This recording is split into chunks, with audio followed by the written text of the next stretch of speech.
Different TV, live every Monday night at 8 p.m. Eastern Standard Time. Hosted by me, your girl LaShia. Join me as I discuss social topics, spotlight independent artists, and share financial tips. Join the conversation. I want to hear what you have to say. Think Different TV, where minds meet. You're the reason I wake up, the reason I smile. What? You mean to tell me Think Different TV has their own merch website? I just don't believe it. What? They have hoodies, mugs, toddler tees, kid classic pullovers, bucket hats, stainless steel water bottles, woman comfort tees, crew socks, kids premium tees, baby onesies, even a premium cotton t-shirt for men. And what is that?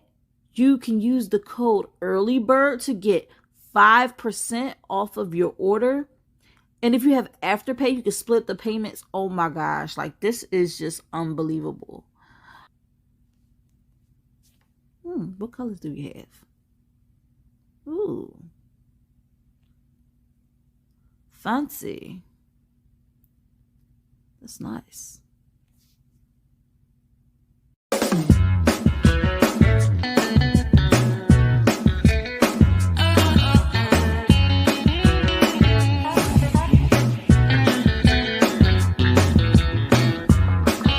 It's a massage therapist versus a music producer on this episode of Think Different TV's Player Pass. Will the massage therapist have to face the music, or will the music producer talk to the hand? Find out Tuesday night at 9 p.m. Eastern Standard Time on the Think Different TV YouTube channel.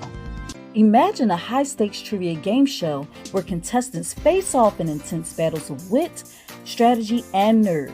Every decision matters. You can take a chance on yourself or your competitor with the ultimate goal to come out on top and win the grand prize. It's not just about knowledge, it's about strategy, guts, and the thrill of uncertainty. Our enigmatic host, Bubbles, guides contestants through the ultimate trivia showdown. This is Think Different TV's Player Pass. Are you ready to pop? Catch Think Different TV's Player Pass every Tuesday night at 9 p.m. Eastern Standard Time on the Think Different TV YouTube channel. Enjoying the show?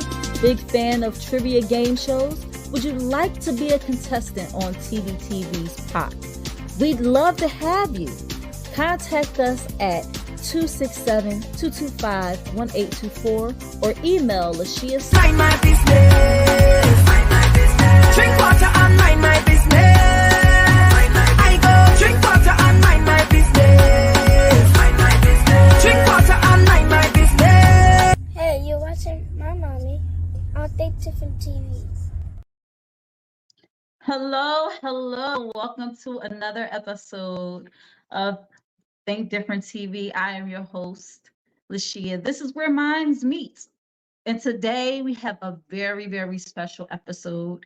And I really wanted to make sure that we started on time and that I made it a little bit easier for me to kind of navigate the show behind the scenes so that we can quickly move through this topic. Not that we should rush the topic, that's not what I mean, but there is a lot of ground to cover and I just don't want to leave out anything and I don't want to feel rushed trying to explain everything. So there we go.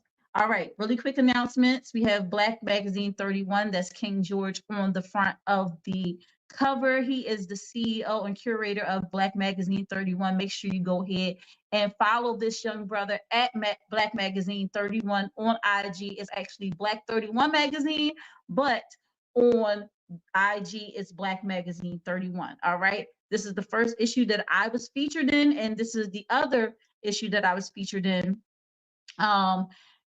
This is with the beautiful India Rose on the cover. This was the Women's History edition, and I was also featured in this. And I got some things in the pipeline concerning Black Magazine 31, Black 31 Magazine. So make sure you'll go ahead and follow this young brother on IG.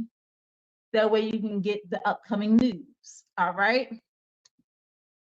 Shout out to LL, Birth by the Code, Loyalty Over Money is the YouTube channel to subscribe to.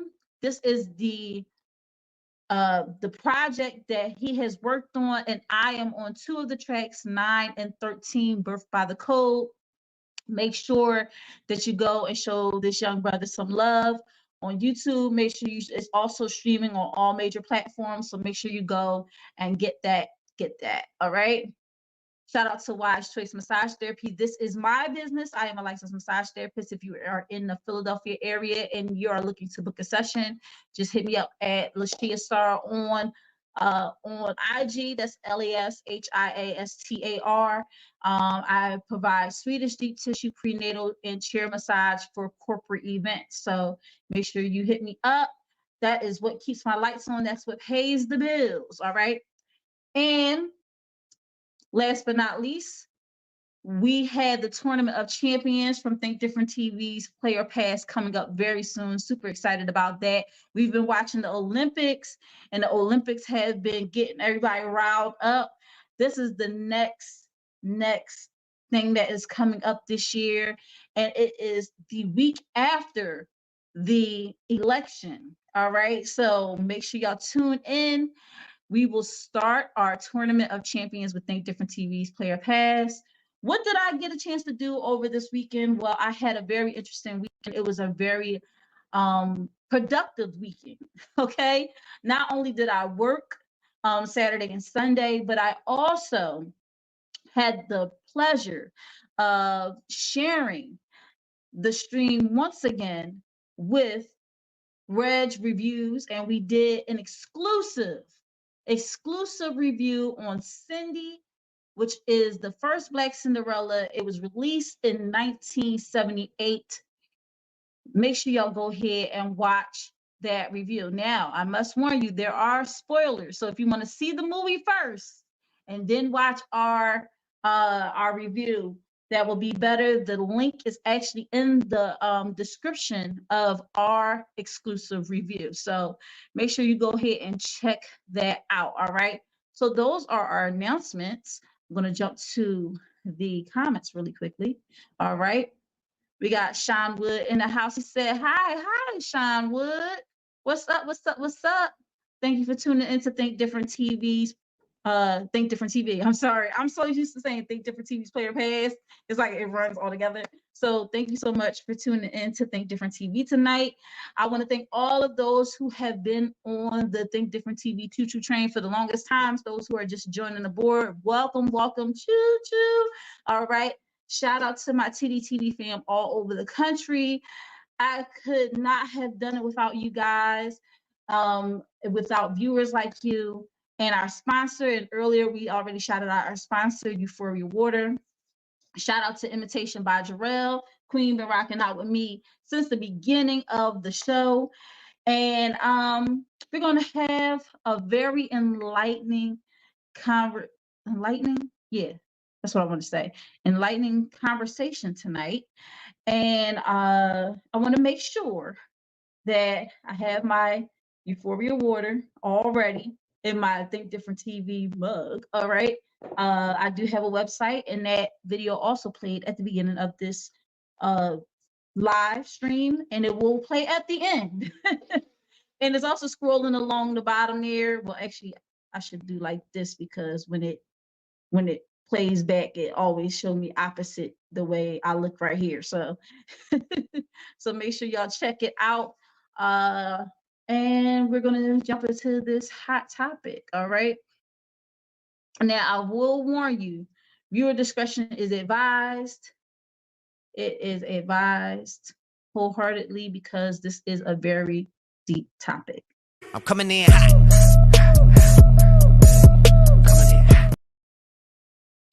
All right. Tonight, we will be talking about something that has crossed my mind several times and has recently been brought to light with a new situation that just happened, and that is Black gold organ harvesting. All right. So let's jump into this. And I'm trying to told y'all it is gonna get a little deep. So, if it starts to be a little bit too much for you, I understand if you want to check out. But this is a topic that I wanted to get into because y'all ever wonder why all these kids are missing? Y'all ever think what could possibly be going on that all these kids are missing? It's spooky, okay? And I refuse to believe that there's that many ill-equipped parents. I refuse to believe there's that many parents that just are not up to speed with what's going on with their kids, because it's just it's abnormal. It's like in the hundreds, 200s, 300. Next time, I'm like, why are so many kids missing? And it's frustrating. So let's jump into it like this. Forced organ harvesting is a form of modern slavery where an individual's organs are surgically removed for sale on the black market. Organ transplants are becoming increasingly commonplace. Essentially, it is the illegal harvesting of organs. Oh, excuse me. Oh my gosh. See, they don't want me to get this topic out. See, all of a sudden I gotta sneeze and stuff. I ain't sneeze all day. Including hair and tissue from alive or deceased individuals that are sold illegally for transplantation. It's a crime where the poorest of the poor are taken advantage of to fill the needs of the more advantaged. All right, so when you break it down, you break down organs, body parts, hearts, liver, kidney, everything, right? And then you look at the word harvesting, right?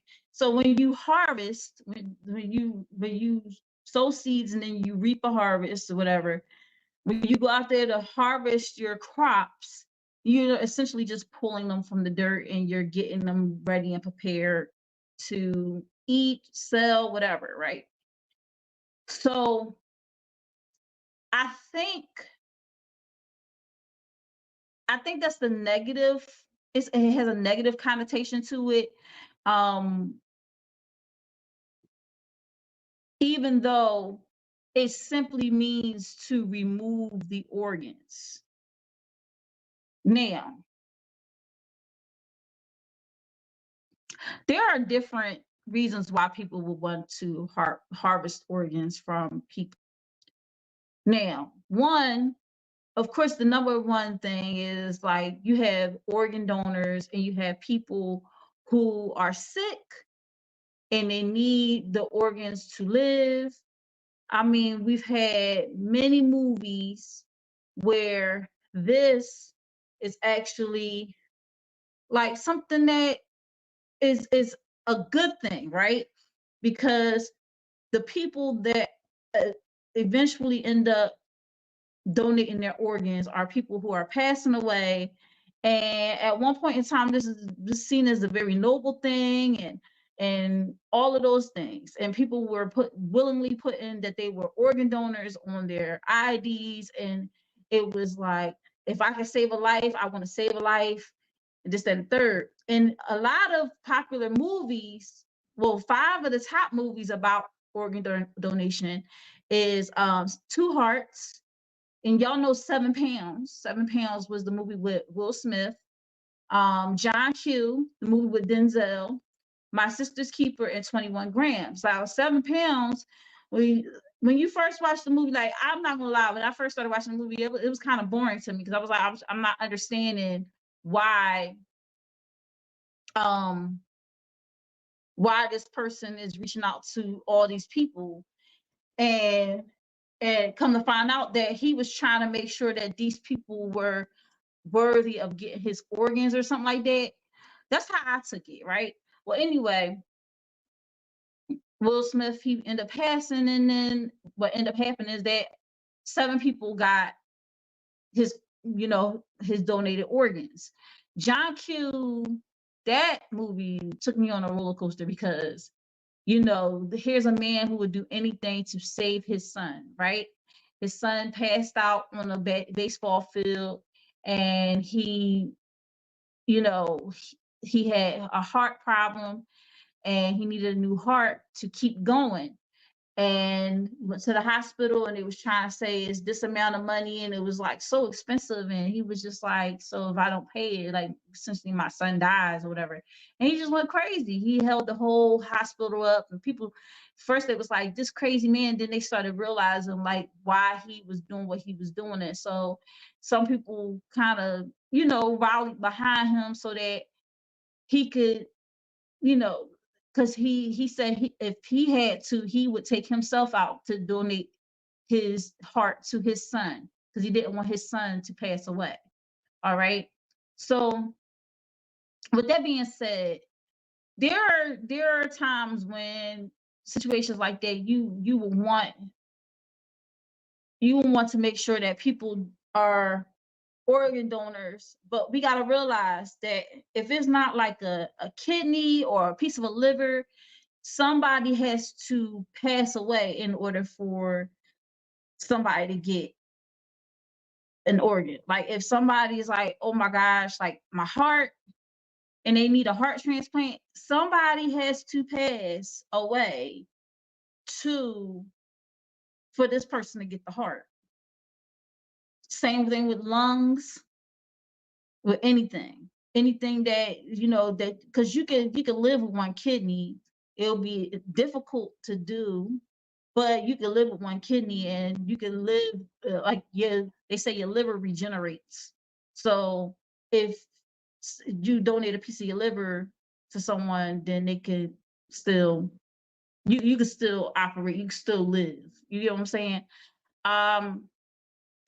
So the reason why this is so controversial as of late is because there was a young man named, now this is recently, but there are other stories, and I'm going to talk about those too, because I do realize that there are other stories that are, yeah, but this particular one just hit the scene lately. And it's the story of Terrence Howard. He's a football player, and this video is going to pretty much tell you everything there is to know about this situation. All right, here we go. Tonight, according to family and friends, Terrence T. Howard has passed away. He's the Ridgepoint High School grad who was injured in a crash in North Carolina earlier this week. Howard has been in the hospital since he was hit by a vehicle after getting out of his car to help another driver in a fender bender. The crash happened as the former high school football star was transferring to a new university after leaving the University of Alabama. They arguing for me. Every one of y'all. And you don't see, y'all don't even know who we are, dude. But you're gonna find out. I promise you, you're gonna find out real quick. You don't know who this, do you know who this is? Do anybody know who this is? Look him up. Terrence Howard. But he's from the University of Alabama. Look. Come on. They looking in through the window. They looking through the window laughing. Come on. They came in here to try to call. They came in here to try to call him, but his heart was still beating, so they left out of here. Come on, baby. Come on. They keep Come on. Look. They turned it back on. They turned the air. They turned it back on. They turned it back on. They turned it back on. Turn them loose when they turned it back on. Look, they turned it back on. They playing with it. So we got you. We got so when you turned it on. They playing with the app. We got, they came loose. We got no it. video. Yeah. Everybody watching. Everybody watching. We from Texas. We're not from here. We don't play like that. I know they. But wait, before all of this, what did they tell you? That we usually get out of state? Yeah, no. He said that they get a lot of out of state, trauma patients. All of them come to them. They come right here to them. We think it's a rink that run all the way down. They kept asking me who called me. They kept asking me who called me. My son got caught up and this is the argument for me because they told me that it's easier for them to let him hurry. They don't want to save my child. It's easy for him to do that and for him to take his organs and save at least 6 people. Then Yes, then they to knew say exactly him. who he was. They knew who he because in his was. He car- never goes without ID. In his car, he had Come on, baby. what was it? The ID Yeah, from Alabama. To the point where the peace and Ain't no peace in this. no, I'm talking about Yeah, I get what you're saying. like us coming. Come on, Dr. Herman. Who is Dr. Herman? That's who it is. That's the head demon in charge. That's who you see. He wants his organs. He wants his organs. They said that it was better for him. In 2013, they did the same thing. In 2013, they had ordered. This is an organ trafficking company right here. It's a private organization and they traffic organs. He got caught up in something. Come on. Come on. He came in and I watched him pump something in him twice. Yeah. He said it was just saline. Yeah, that was saline. him. I watched him pump it twice. I watched him do This heartbreaking photo captures a father performing chest compressions on his 19-year-old son, Terrence T. Howard, at Atrium Health Carolina's Medical Center in North Carolina last Thursday. Let me provide some background on this tragic event. Terrence, originally from Texas, played football at the University of Alabama before transferring to North Central Carolina's University. On Monday, July 29th, he was involved in a minor car accident. As he exited his vehicle to check on the other car's occupants, he was struck by a passing car, suffering severe head trauma and critical injuries. He was rushed to Atrium Carolina's Medical Center. Reports indicate that Terrence was declared brain dead, and his family made him a DNR, do not resuscitate, though this remains unconfirmed. On Thursday, Terrence's father went live on Facebook multiple times, showing himself and, presumably, Terrence's mother taking turns performing chest compressions on him with no medical staff present. This sparked outrage online. In one video, Terrence's father claimed a nurse had administered something into Terrence's IV to end his life for organ harvesting and sale. The hospital, bound by HIPAA laws, has not commented on these allegations. The family was visibly distraught over the entire situation. Sadly, Terrence passed away on Thursday. The official cause of death has not yet been released. We will provide updates as more information becomes available. Our deepest condolences go out to Terrence's family during this unimaginable time. Stay tuned for further updates on this developing story.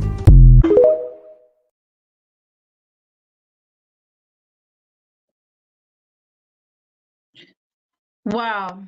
So here's my thing, right? So I ended up watching a few other videos after that, a lot of different takes on what happened, and some people are like the family needs to fight.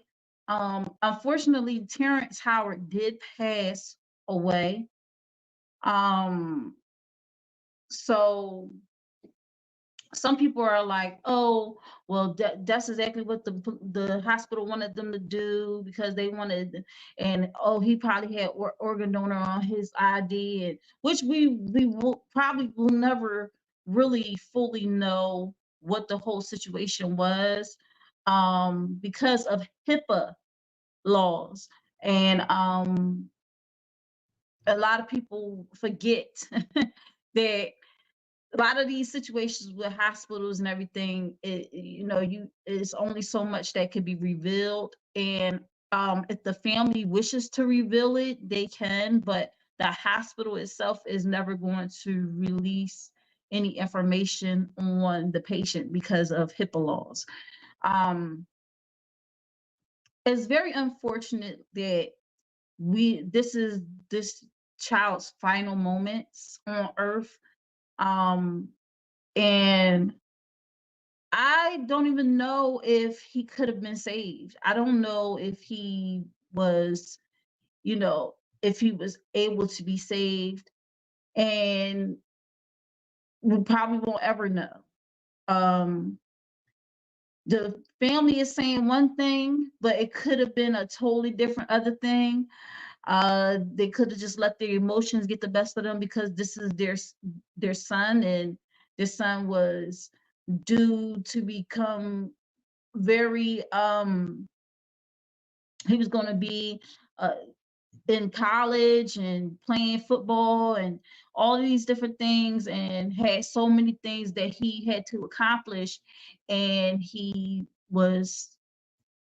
he unfortunately passed away. And there's been a lot of athletes actually passing away in car accidents and stuff like that. Like, we had lost 3 football players recently. One that was like a rookie. He was literally just drafted, and he ended up passing away in a car crash along with 2 other friends of his that were drafted as well. So it's been a lot of that lately. This particular situation, so tragic.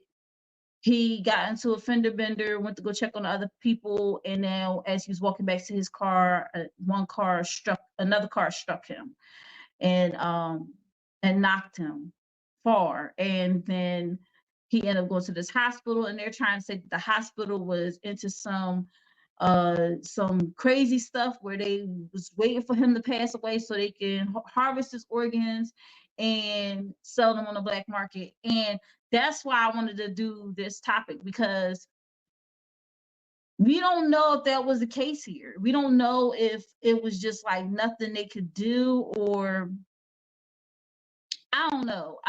It's weird. But there is actually, because I don't want to like speak too much because a lot of this is out of the scope of what I know. I'm not even going to hold y'all. Researching this, I wanted to actually get a nurse on here that can explain a little bit, or someone in the medical field that can explain the situation a little bit better to you guys. And because a lot of my topics are like on a whim, I didn't get a chance to procure someone to come on here and speak to you guys on this topic that's coming from the medical standpoint. The closest thing that I can get to it is TikTok, and pulling up somebody's video who is in the medical field that spoke on the situation. And Terrence Howard is not the only case of being in the hospital and the hospital not doing anything, and people but yet asking, do you think his liver is healthy? Do you think his kidney is healthy? Do you think his brain, his heart is healthy? His lungs are healthy? Like, all these different things. It's like, why are you asking all these things? I don't know. And then you can't ask the person because the person is near death or trying to recover, trying to come back. And you're asking about, is all these organs and stuff good? And that seems suspicious, okay? I have 2 sides speaking about this situation, okay? Actually, I had one person actually advocate for the family, but still was on the fence. One person that was like, I can't believe they did that, and they was so done with this hospital. And then you have another young lady who is actually in the medical field and explain a little bit more about what took place in the hospital. So I'm going to play the ones for the family, and then the nurse who has her medical background to explain further into the situation. So here we go. His life support off. They are killing my son because they want his organs. They want his organs. They want his organs. That's what they told me. They want his organs. This is an organ trafficking company right here. It's a private organization, and they traffic organs. Former player Terrence Howard, 19, a graduate of Ridge Point High School in Missouri City, former University of Alabama student, was moving his belongings from Alabama to Durham when he was involved in a traffic accident. After exiting his vehicle to check on the other motorist, he was struck by a car. Howard was looking forward to a new football season at a new school. Those plans changed when he got into a minor car crash on I-85 near Salisbury, North Carolina, early Monday morning during a storm. According to his family, he got out of his car to check on the occupants of the other vehicle. After ensuring they were all right, he turned around and was hit by another passing vehicle. Howard's family says he suffered life-threatening injuries, including massive brain trauma, and is currently on a ventilator. This is where things hit a wrong turn. The family expressed their desire to transfer Howard back to Houston for better medical care and to be closer to them. After 2 weeks of waiting for medical records to facilitate his transfer to a better hospital, they finally received the records. However, minutes later, they noticed his heart rate drop and alleged that doctors at Atrium Health Carolina's medical center in Charlotte administered something dangerous through his IV. His father, Bishop Anthony Allen, went live on Facebook alleging that the doctors had put something in Terrence's IV to kill him. Howard's father was seen performing CPR on him, with no medical personnel assisting. He has been fine and stable. The moment we got ready to get him out of here and transfer him, they interfered. As soon as we got the medical records to give over to the doctors, they had somebody come in here and put something in his IV. Allen alleged that the hospital wanted their son's organs, and how the doctors was asking for his organs before he was even pronounced deceased. Okay, y'all, look. We're in the hospital right now. If you want to watch this full video, search up Treacherous Crimes on YouTube.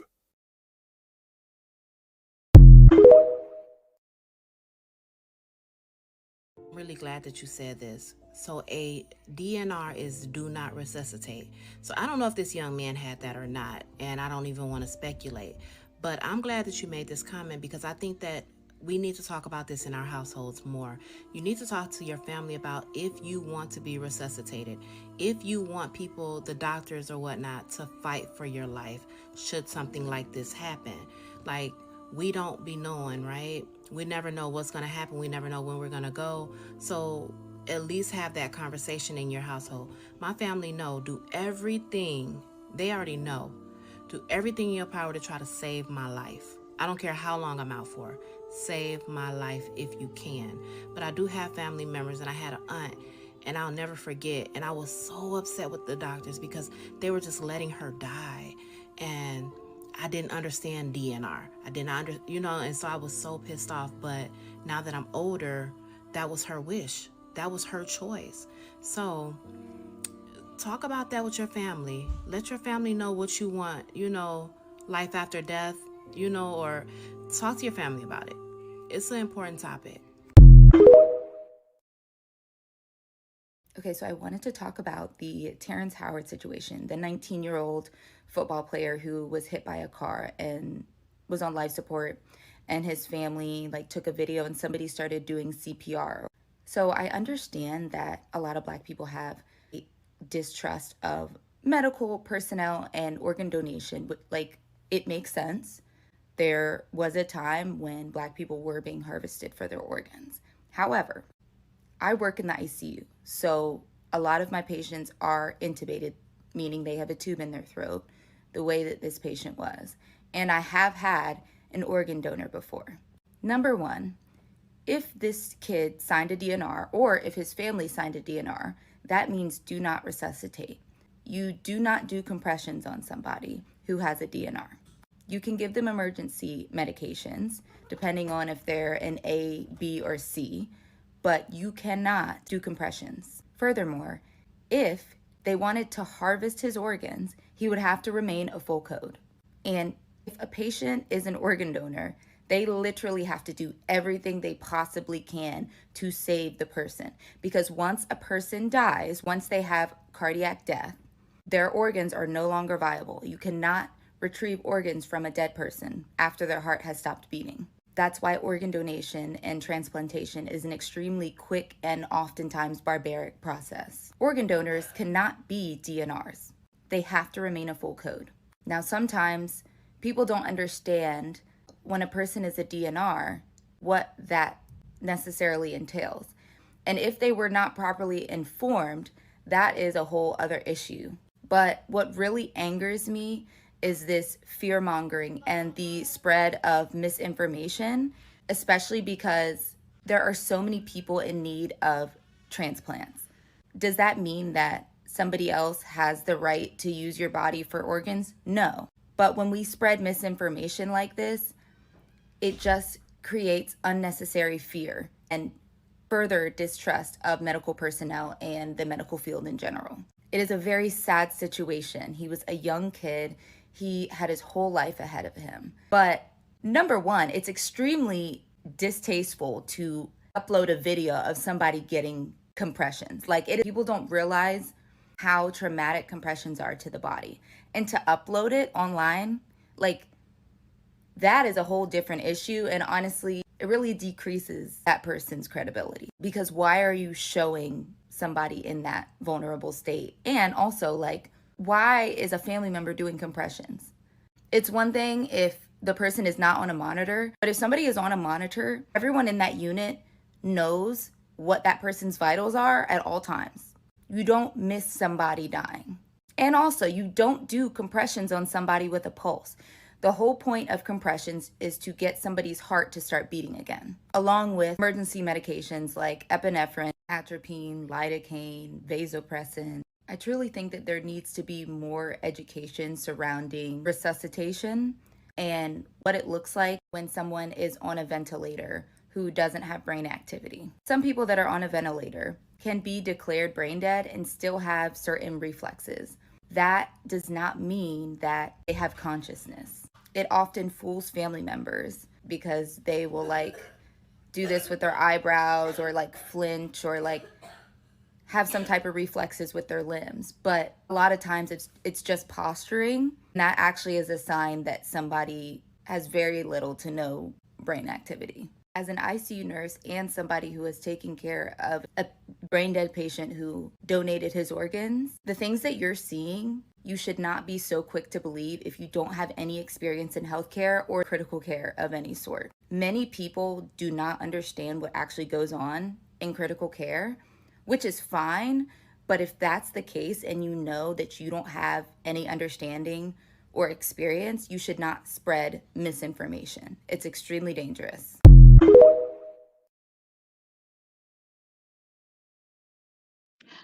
So I feel like both of the young ladies had really great points.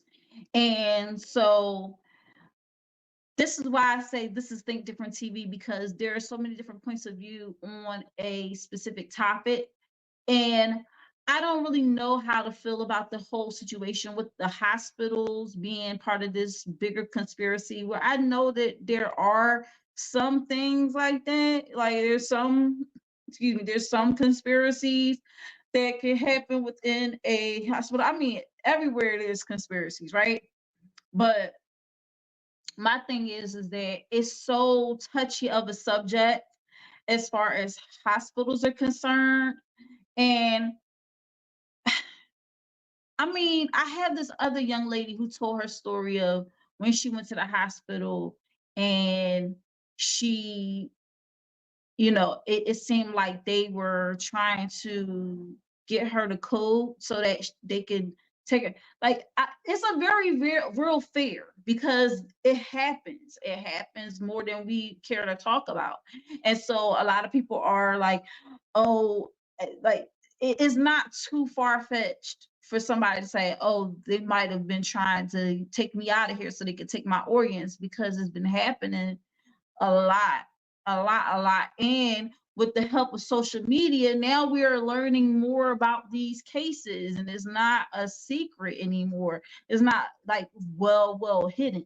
All right. So I'm going to actually play that for you guys. The young lady who talked about her experience but before I do that, I'm going to play, I'm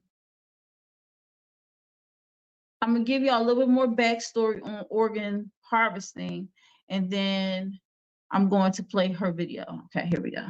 I did a video it was back in 2019, about this black guy who was murdered.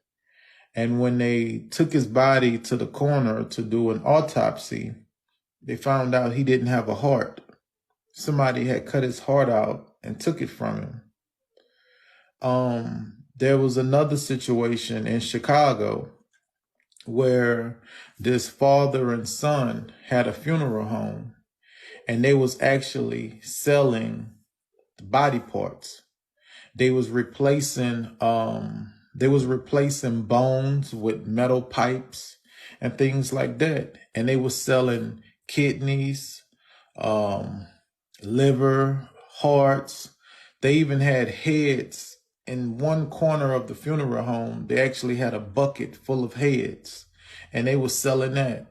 So when I see people talk about, organ harvesting and they're selling body parts.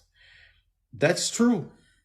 These things are really out there happening. Drina sent the TikTok universe. Thank you. Really appreciate that. Things like this is really happening. Do I think it's a coincidence? Children just up and disappeared. No cameras, no witnesses. I don't think that's by accident. I would say hug your children twice before they leave the house, because it ain't no guarantee that they're going to make it back in the house. Do I think they're looking for these children? No. I was listening to how the detective was, doing his press conference about the missing children. And one thing that caught my attention was he didn't even consider these children to be missing. He said, well, I don't know, maybe they ran away and joined a gang or something. Maybe they just went out of town and didn't tell their parents. You think 30 children did that? You think 30 children joined a gang, a out-of-town gang? Most people who join the gangs is right there in the neighborhood. I've never seen people go out of town, go to another city and join a gang and just live there. Most of the gangs are in the neighborhood. So why would they run away to be in a gang? But the attention that they put on this submarine, if they would have put that type of attention on these 30 children that's missing, I feel like maybe 15 of them would have been found by now. I mean, they got the FBI involved. I mean, they had all kind of $1 million machines at the bottom of the ocean walking around, listening for different type of sounds and all of that. And with these children, there's nothing. Again, we don't even know if they missing. They probably went out of town and joined a gang. Would that be your attitude if those children wasn't the same color as me? Company also accused of selling body parts for profit after saying they'd only use the parts they needed and would cremate the ones they didn't and return them. A torso with a head apparently went for $2,400, a leg about $1,100. They'd even sell knees and feet alone for under $500. Why were you stockpiling hundreds of human body parts here, sir? That's Art Rathburn. And remember his business 13 months ago? For 2 days, federal investigators dressed in hazmat suits removed body parts of 1,000 different people. Arms, legs, heads cut up and kept on ice, not embalmed, so they would be fresh for the black market. Today, the rundown warehouse on Detroit's east side is shuttered and up for sale. Sources say Rathburn's seized records led them to the Chicago area today. A business called Biological Resource Center in Rosemont. It's difficult to see from the outside, but sources say the hazmat suits and raid are underway on the 6th floor of this office building. The same paper trail led investigators to Biological Resource Center in Phoenix last January, and another raid removing body parts and corpses. There were also ties to similar businesses in Las Vegas.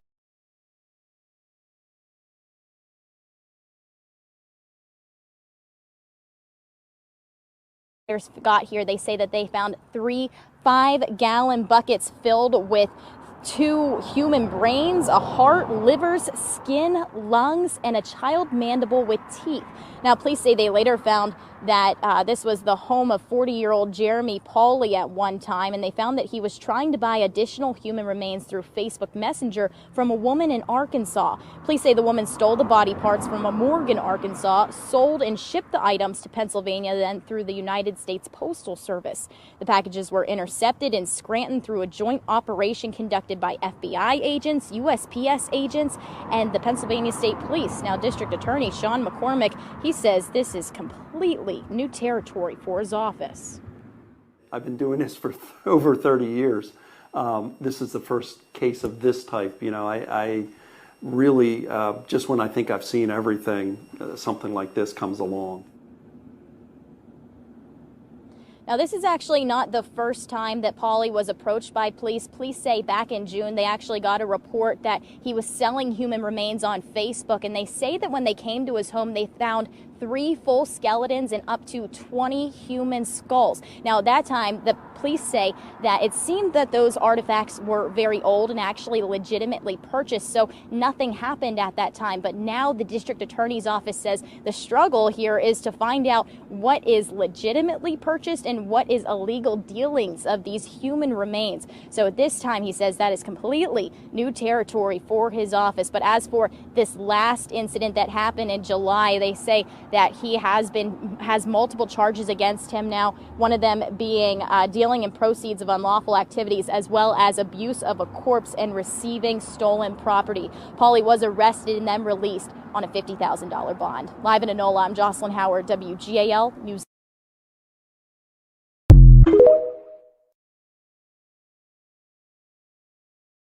This stuff is crazy. Shout out to I'm Young P in the building. What's up, what's up, what's up? Thank you for joining in tonight. Listen, many victims of forced organ harvesting have previously been exploited through human trafficking and other forms of slavery. Other victims are unalived on demand and have their organs removed to fulfill an order. So, like I said, there are different levels to this organ harvesting, okay? There is an organ harvesting, like I said, has a negative connotation to it. There are people that are organ donors and they actually pass away and they donate their organs, and when the organs are removed from them to put into someone else, it's just simply an organ donation, okay? Organ harvesting is it means taking it from someone who is not who does not want their organ removed, and for the purposes of selling it on the black market to someone else. Now it's crazy because they always say how we are the most people on the list to receive organs, and we're often overlooked because what happens is some people, they had the money to put up to push them up the list to and that's why I say it's like organ trafficking is a dirty business.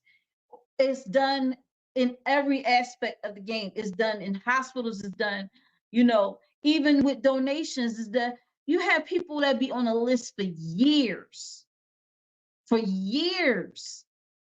they need a kidney. And it was some tests that were being done to say that black people's kidneys and stuff was healthier than they were, so that they would be knocked off of the list to receive a kidney.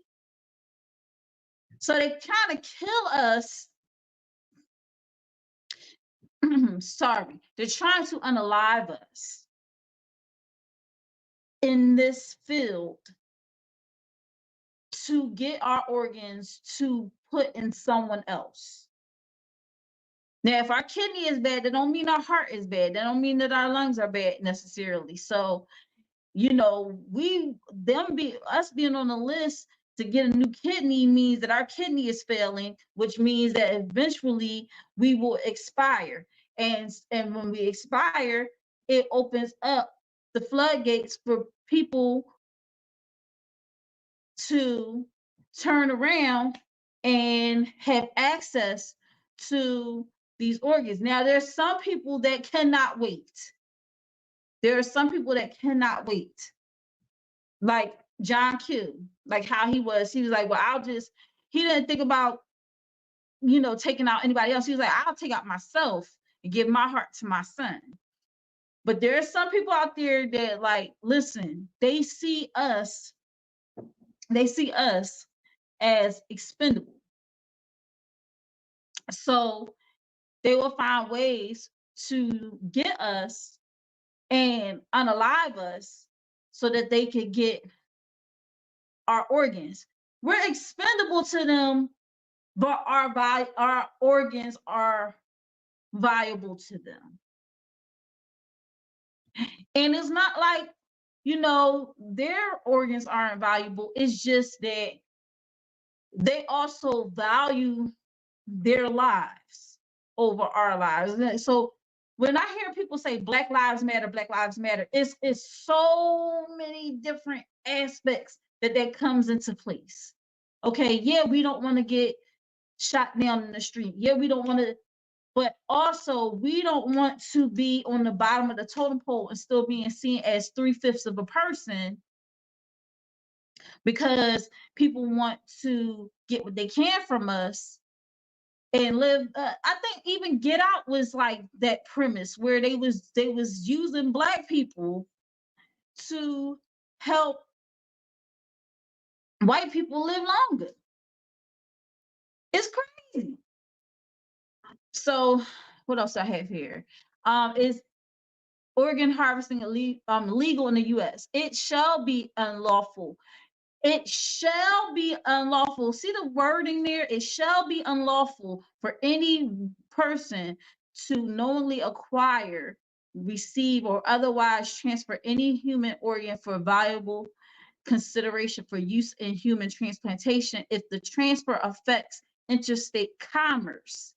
The preceding sentence does not apply with respect to human organ pair donation. So it doesn't have anything to do with organ donation. So we're going to take organ donation out of the equation. This is the contractual thing that they are doing when they do organ donation. This is settled on, and they say this person's going to get this organ, and this person has passed away, and they donated their organs, and it's a match to somebody else, and we're going to make it happen. All right. So that's fine. But something like organ harvesting, this is people getting unalived for their organs. This is people being passing away, and people just taking their organs just because they're like, oh, well, they don't need it anymore. You get what I'm saying? And you can't do that. That's stealing. Is it a form of human trafficking? For example, selling an organ for profit or advertising the willingness to buy or sell an organ is organ trafficking. Trafficking in persons for organ removal is when a person of vulnerability is exploited, deceived, coerced, or abused for the illicit use of their organ. All right. Now, are all organs removed before burial? Check this out, y'all. No, embalming doesn't remove any organ in the body. Instead, the embalmer replaces the blood with embalming fluid, formaldehyde-based chemicals through the arteries. For this reason, an embalmed body placed in a casket can last for many years. So that means, think about it. If your loved one, and in the video that I showed y'all, it was a father and son who owned a funeral home, and they were removing people's organs, replacing bones with pipe,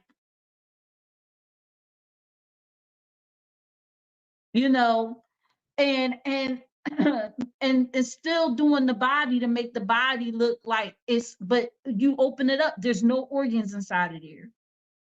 No organs. because they took the organs out of this person and they are selling on the black market. And that's crazy. So no, they're not, the organs are not supposed to be removed. So if in any case you come to see them, you know, doing the body, and some people don't know what they're looking at. Some people think, oh, that's what you're supposed to do, right?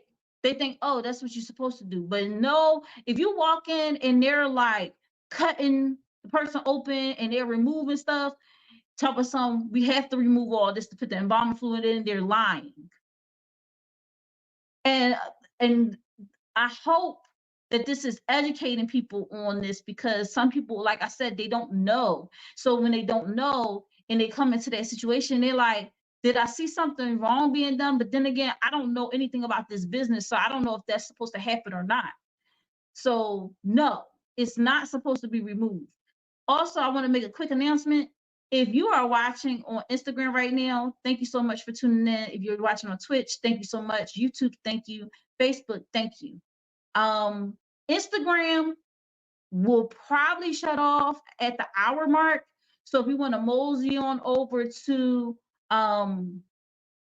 YouTube, that would be great. Also, because you know, StreamYard is still behind on letting us see the comments made on Instagram. So if you're making comments on Instagram and you're like, why is she not looking at my comments? Why is she not reading my comments? Why is she not putting my comments on the screen? It's because I can't see them. And I apologize for that. So if you want to, you could just come over to YouTube, and when you comment, I can see your comments. Like, for example, I'm going through my comments right now. Oh, Daryl, what's up, cuz? He said, hey, Kai, I'm so proud of you. And he said, wow, yeah, this is a deep topic, sir. I'm glad that you are able to tune in tonight. So like I said, don't be fooled. Don't let them tell you just anything when you go to these funeral homes, and let them think that, oh, these people are foolish, they don't know. And because they're, first of all, they're already making money off of you paying for your funeral. They're trying to upsell you and help you drain all of the life insurance that you done that your loved one had on themselves, right? And then on top of that, people running side businesses selling organs. Like, what is going on? What is going on? So there are movies that talk about organ harvesting and doing, it's different movies that do. You got phoristas, you got captives, you got train, you got spare parts. All right. Of course, these are all like scary movies, because who would think that these were romantic comedies? Okay. You got Hostel Part 2, Hostel Part 3, Hansel and Gretel. All right. Because yeah, the witch, she was trying to oh, wait a minute, this is different. This has nothing to do with diversity rhyme. It said a farming community make their money through kidnapping children and selling their vital organs on the black market. Ain't that something? That's crazy. And then you got Heartbeat and you got The Harvest. All right. So I probably might watch one of these. I ain't gonna lie. But I like the fact that I don't like the fact of organ harvesting. I like that there is so many ways you can find information on it, and that you can prevent yourself from being in a situation where you are kidnapped. Because I already talked about human trafficking. I had an episode a couple of weeks ago where I was talking about human trafficking. It drained me a lot because it was a lot of information that I had to share. And part of it, I did touch on organ trafficking, but I didn't get deep into it because I knew that would need its own show. You know, it would need its own time to break down and explain. So here are some human trafficking situations that happen in real life. Okay. removing body parts for transplant, often for commercial gain and without the victim's consent. Cases of organ removal include in Pakistan in 2023, police uncovered an organ trafficking ring after finding a missing 14-year-old boy in an underground lab with his kidney removed. In October 2023, the chief minister of Pakistan's Punjab province accused a gang leader of conducting 328 kidney removal operations and selling the organs to clients for up to $34,000 each. Pakistan made the commercial trade of human organs illegal in 2010, but enforcement has been poor and organ trafficking has increased. So there's one thing to make a law against it, making it illegal, but then who's enforcing it? And then sometimes you have some of these higher ups, the people in government, that's even part of the whole situation. You feel me? In India, in 2023, PBS reported the Kali, a 69-year-old woman, oldest son. Oh, wait a minute, hold up. I gotta take that off of the thing because I think that's is blocking it. Because I'm like, why is it like, okay. In 2023, PBS reported the story of Kali, a 69-year-old woman whose oldest son sold his kidney in India for less than $500. Kali said she worries about her son's ability to live with only one kidney and do light work. So here you got people that are, this is the case of exploiting someone's poverty level and exploiting the fact that they are impoverished to tell them, hey, I'll give you this amount of money if you just sell me your organ. And they're like, well, you only need one kidney. You don't need two kidneys. And a little less than $500, this boy probably thought that was a lot of money. He probably thought that was a lot of money because you don't know how impoverished they are. They probably are really poor. And so he saw it as a way to bring some money home to his mom. And his mom is like, son, like, that's not something I want you to do. Like, you don't have to do all that. And he probably thought it was easier than him going and working a 9 to 5 and still being poor and still bringing in. He thought a lump sum of money was going to change his whole life, and it was a little less than $500. New York City in July 2023, a man sued New York City Health and Hospitals for authorizing the donation of his deceased mother's organs without his or her consent. The woman, Miriam Hoyos de Baldrick, was an unidentified patient who was declared brain dead after being hit by a train in May 2022. So here you got hospitals just being like, oh, well, person's brain dead. All right, they're going to die anyway. All right, let's just, we don't know. Nobody's claimed her.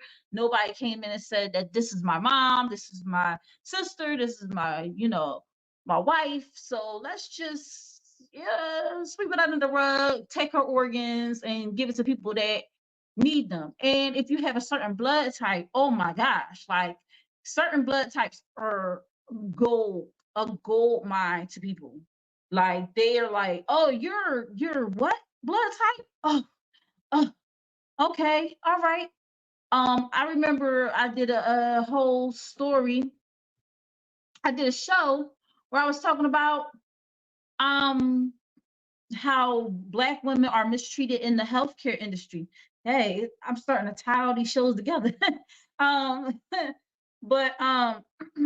the reason why I did the show was because so many times women are being Black women are being misdiagnosed and being told that they are okay, when in fact they are not okay. They're sent home where they later pass on because something that the hospital should have caught, they did not catch. And so that's what happens. But in that same episode, I showed a video of a young lady who said, she's like, I'm going to tell y'all right now, something's not right. She's like, something's not right with this hospital. She said, I got checked in. I had a procedure that I was getting done. She said it was supposed to be an outpatient procedure. She was supposed to be in and out. She wasn't supposed to be there overnight or anything like that. But they said something happened, and so she had to stay overnight. Through the process, like while she's in the bed in this hospital, they're coming in every once in a while taking blood. They keep taking her blood, and she's like, "Why y'all keep taking my blood?" And but at first she just thought that, okay, this is something that they're doing. They're running tests. They're trying to make sure that I'm good and all this stuff. And so at first she was just like letting them do it. But then after a while, it just started getting real weird. Like they were coming in a little too often. And she was like, when she asked the one lady, like, why did y'all taking so much blood? The young lady was just like, oh, it's just doctor's orders. And she was like, well, can I see the order? I don't like, can the doctor come in and tell me why they keep wanting to take all this blood from me? Because this is abnormal. Like, is there something wrong with me? Is it something I should know? She was like, well, the nurse that came in to take the blood, she was like, well, I really don't know. You know, I'm just following orders. I'm just told to come in here and take blood, and that's all I'm doing. So she was like, well, can you go and ask them, like, why are they taking so much blood and what's the purpose and this and that third? So the young lady was like, okay. She packed up her stuff. She walked out the room. Then she came back and she was just like, you know, you're being discharged. And she's like, why am I being, okay, so nothing was wrong with me. So did you ever find out why they was taking all this blood, this, that, the third? And it was kind of like, they just was like, they didn't give her no answers. They didn't give her no satisfaction. You know, like you could, and she's like, she has a blood type that she's not going to reveal on the TikTok, but it is considered like a good blood type. Like if you had this blood type, then you're sought after. And that's why it's so important, like, to not tell everybody your blood type. And I know in some schools, because I remember I was watching a show called Switch. I think it was called Switch or something like that. And it was a show where these two girls got switched at birth. It was called Switched at Birth. That's what it's called. They were switched at birth. It was on ABC Family. And how the girl found out that her parents were not her parents, because she always felt like out of place, like she didn't belong to her family. She didn't know why. But in high school, they had like this thing in science class where you can test your blood, test your blood type, like you can get your blood type or whatever, and then you're supposed to match it up, and then it's supposed to match and stuff like that. So what happened was that she did this thing in school, and then she came home and she said, "Hey, what's your She asked her mom and dad, like, what's your blood types?" Then she was like, well, mine say that I'm this, and if you're that and you're that, then there's no way I could be your daughter. You get what I'm saying? So first it was like a fallout between the mom and dad, like, and the mom was like, "You're crazy. You're my daughter. Like, what are you talking about?"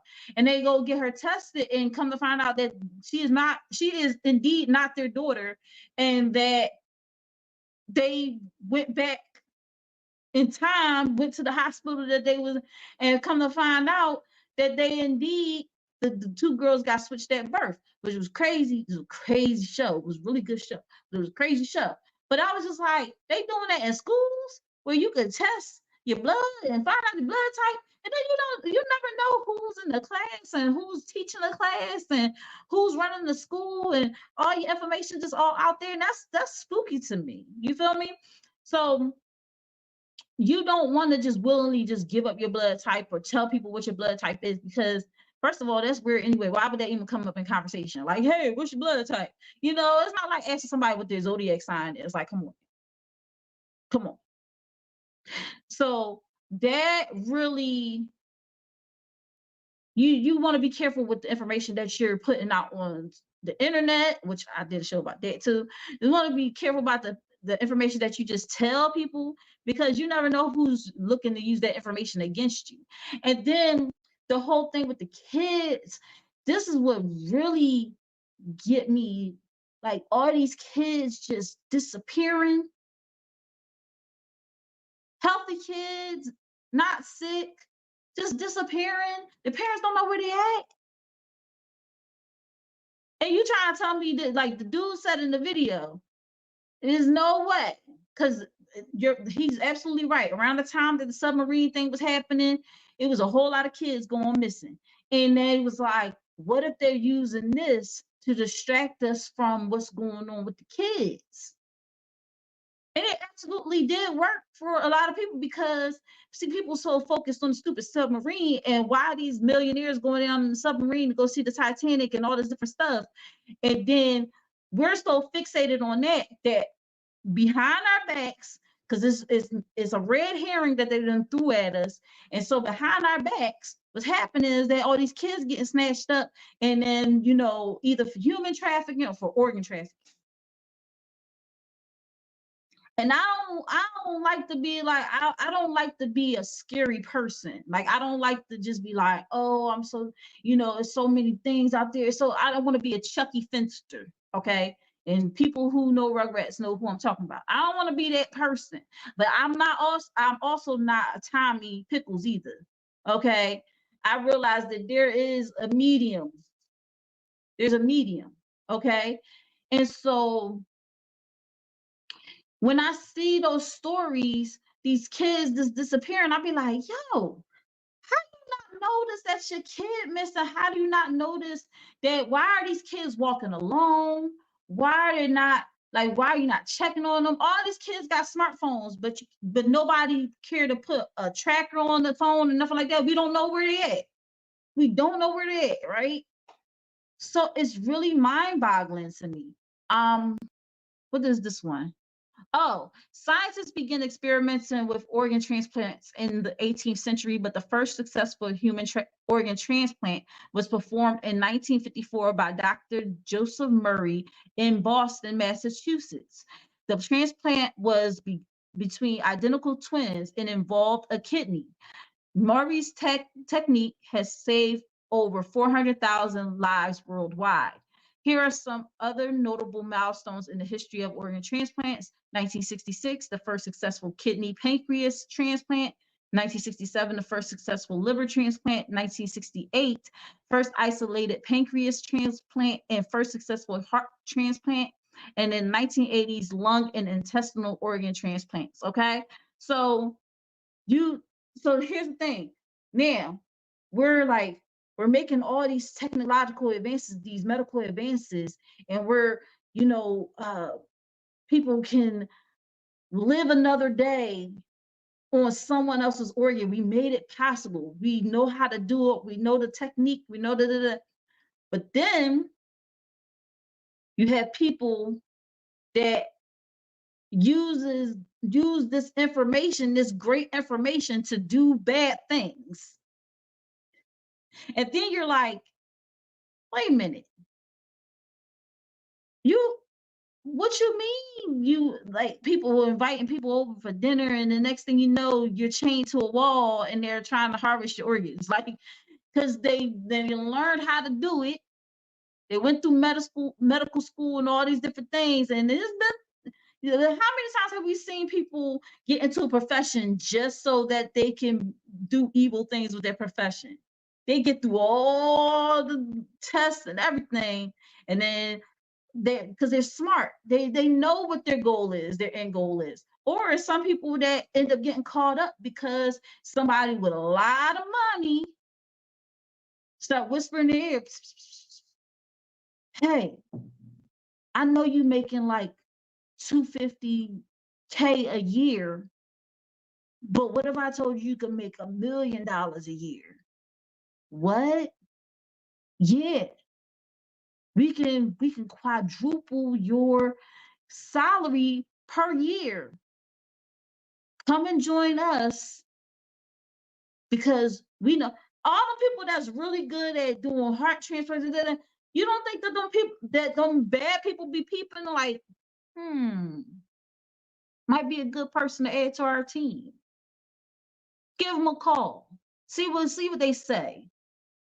Now, if they're a righteous person, they might leave them alone, or they might threaten them to be part of what's going on. Again, just letting the wheels turn. But some people, they do be ending up in these situations and doing these things because somebody that has a lot of money is pulling the strings. And or someone who knows a lot of information on that person is pulling the strings. So they're either going to extort you or they're going to try to exploit you. They're going to try to say, listen, we're going to give you all the money and we just need your hands. We just need you to do these surgical procedures. And that's how it is with a lot of these doctors. And they always look for somebody that's weak and can be easily influenced. So, that's just the wheels turning in my head. There was a whole story. Actually, Kelvin Moore was one of the 6 inmates in an Alabama prison who passed away in the prison, and his body was returned without his organs. Now, remember, I told you, they don't need to remove the organs to have the body embalmed and all of that stuff. So when they show up, when their body shows up and has no organs in it, it's completely cleaned out. It's like, what the hell? Where's my son's heart? Where's my son's look? Like, that's what the mom was like, because I'm gonna read the story. So on July 21st, 2023, Agolia Moore was already in bed when the chaplain at the Limestone Correctional Facility in Harvest, and it's crazy because the place is called Harvest, called to inform her that her youngest son, Kelvin Moore, had died from a fentanyl overdose. He was 43 years old. Moore was devastated by the news. She had spoken with her son that evening and couldn't believe he died just 90 minutes after they'd gotten off the phone. Then the chaplain asked her a question that made her even more suspicious about her son's death.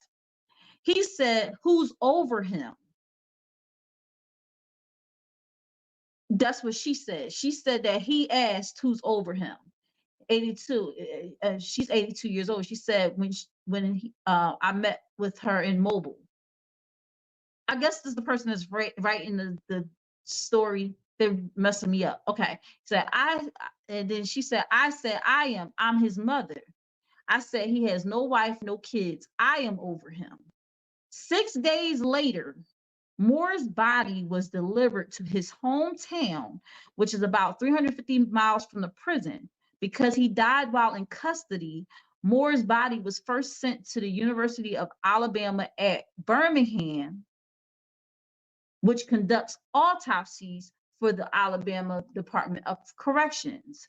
But when Moore's remains arrived in Mobile, the family's mortician discovered that someone had taken out most of his internal organs.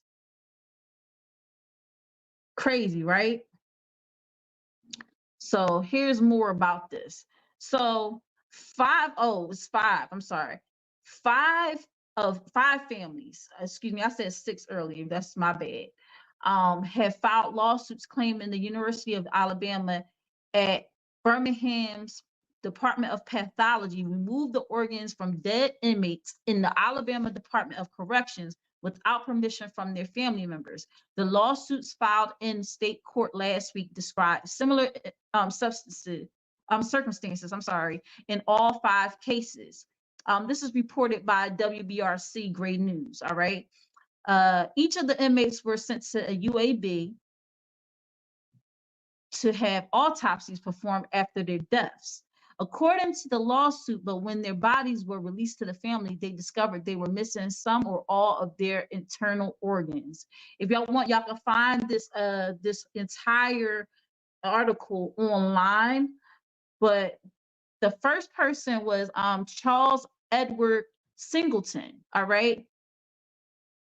So it says 2 people's names. So I'm thinking it was 6, but only 5 people are filing lawsuits. So Charles Edward Singleton and Arthur Olin Stapler had been housed at the Hamilton Aged and Infirmed Center. Though Singleton had been at Regional One Health in Memphis for care when he died, and Stapler had been at Brookwood Baptist Medical Center in Birmingham. Singleton died November 21st, 2021. And according to the lawsuit, the chaplain of the facility called his daughter to notify her of the death and told her the Alabama Department of Corrections could handle the burial arrangements, but she was adamant that the family would claim Singleton's body. This lawsuit said on November 3rd, 2021,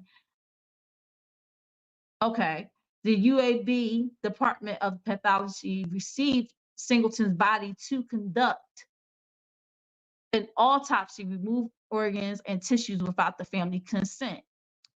So wait a minute, he died November 21st. This is weird. After the autopsy was performed, Singleton's family requested his body be sent to a funeral home in Pell City, Alabama. The family asked to view Singleton's body before the burial.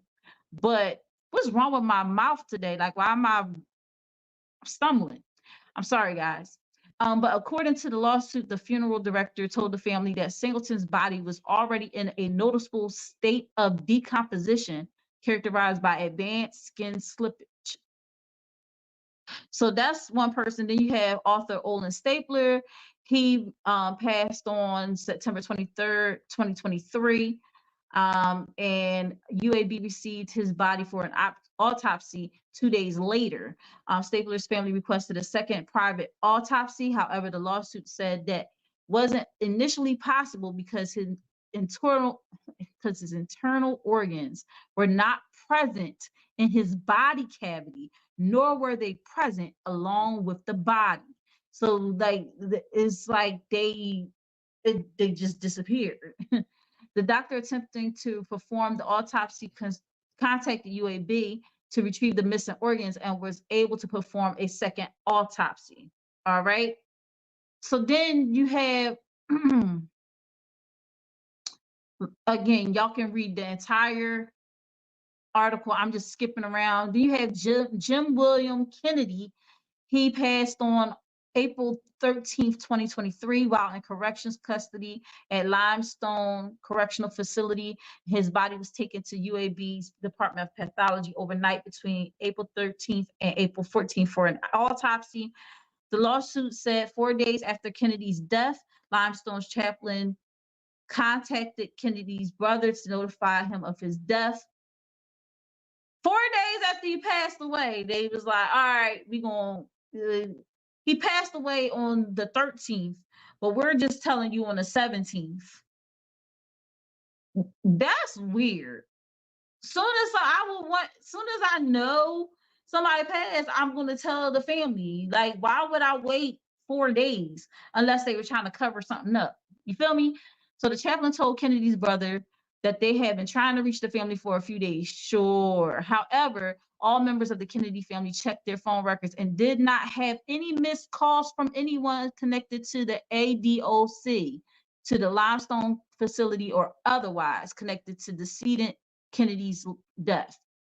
The family said they wanted to claim Kennedy's body and requested it be sent to a funeral home in Eufaula, Alabama. Okay, so let me see. Did they say anything? They said it's missing all his organs and some of his bones, including his ribs, were broken.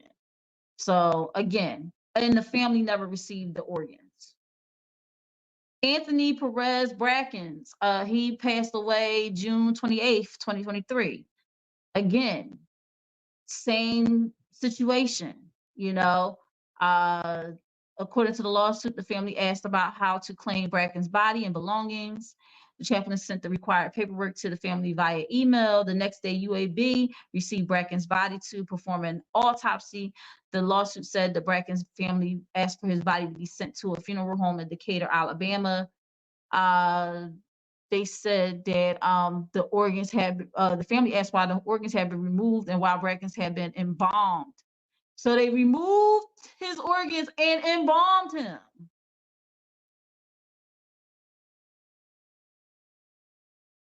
Wow. Wow. And it says, according to the lawsuit, an employee within the UAB Defendant's Department of Pathology informed the Brackens family that it was standard practice to retain organs at the conclusion of an autopsy. No. And the organs were not returned to the Brackens family. All right. And this was Moore. This was him. He let me see, he passed away, and then because we talked about this earlier, he was the first story I talked about. But it says UAB told Moore's family it was the university's policy not to return organs to families after an autopsy. So they told one family it's standard practice to retain women. Hold up. Let me go back to that last one. They said it was, I think it was on this one. It said it was standard practice to retain organs at the conclusion of autopsy. All right, so they telling Moore's family the same thing. You're supposed to retain them. And then the lawsuit said that when they asked UAB for the organs back, they received them in a sealed red bag with a container inside that they were told contained Moore's organs. Moore's family, according to the lawsuit, took the organs back to the funeral home and asked for the bag to be placed in Moore's casket with his body to be buried with him. And I wondered, did they get a DNA test to see if that was actually his organs?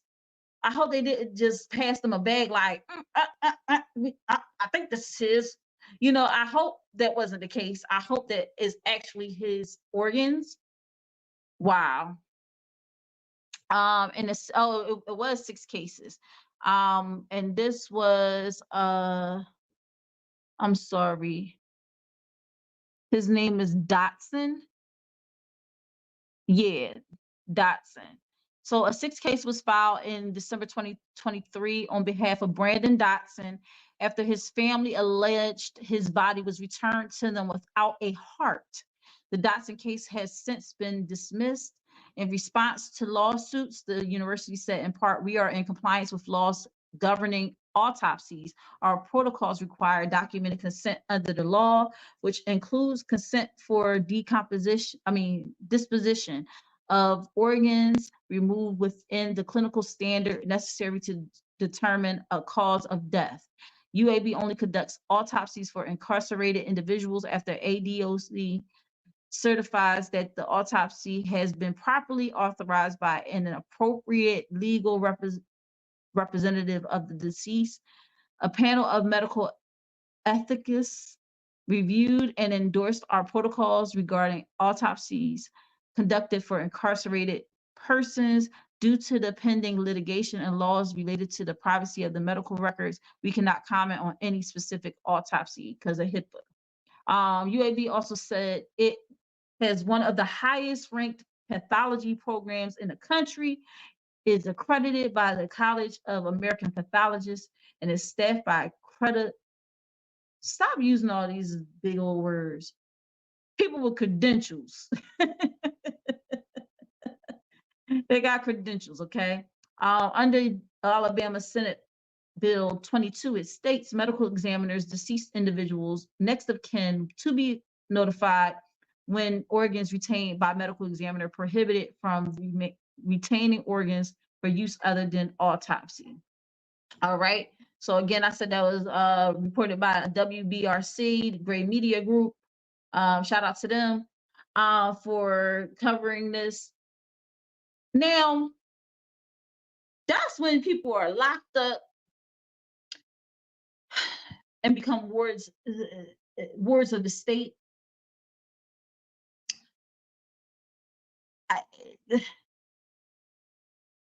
See, the thing about it is that no, they should not have done what they did, but like at the end of the day, they kind of had reign over these people's bodies because that's been their homes or whatever for however long. They've been wards of the state. Is that what it's called? I hope that's what it's called. But when you become property of the state, you know, through being incarcerated, they feel like they can take liberty with you, with your body and everything that has anything to do with you. And the fact that they told these families or called these families like days after they passed, it just seems very suspicious. And you know, but and to say that we tried to contact y'all and then ain't no phone record saying that y'all tried to, that was super weird, right? But then what about people that aren't caught up in police stuff, aren't in the hospital at all? What if it's a case of people just being unalive for the sole purpose of their organs being harvested? And that's what happened in the case of young Kendrick Johnson.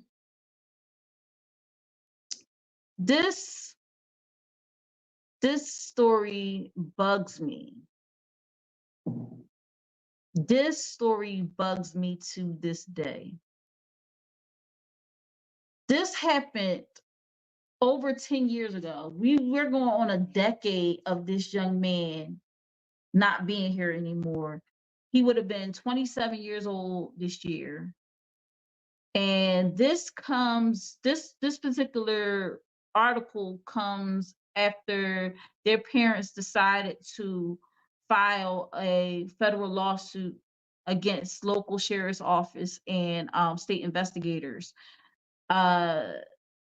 So I don't know if y'all heard this story, but this is why it's disturbing to me. Because this young man was found rolled up in a gym mat, or in a rolled up gym mat. This is where I'm still confused. I was like, was he rolled up in the gym mat? They're saying he fell into the gym mat and couldn't get out, and he was asphyxiated.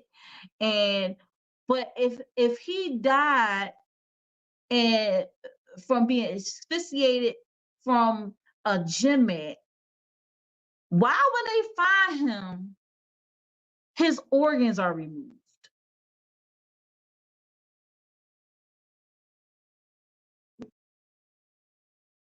So, parents of Georgia teenager who officials said was found dead in a wrestling gym mat have long said their son was unalive. Now, about 10 years later, they're filing a $1 billion federal lawsuit against the local sheriff's office and state investigators for naming the cause of the teen's death as an accident. Because they first said this was all an accident. He was crawling across the top of the gym mats, and he dropped his shoe, and then he went to try to find his shoe. But when they found him, he was stuck in the thing, and both his shoes was off. All right. In 2013, 17-year-old Kendrick Johnson was found unalive inside a large rolled gym mat at Laundes, I think it's Laundes High School in Valdosta, officials said. All right. Local and state investigators said this death was caused by accidental asphyxiation when he went to grab a tennis shoe from the top of the mat.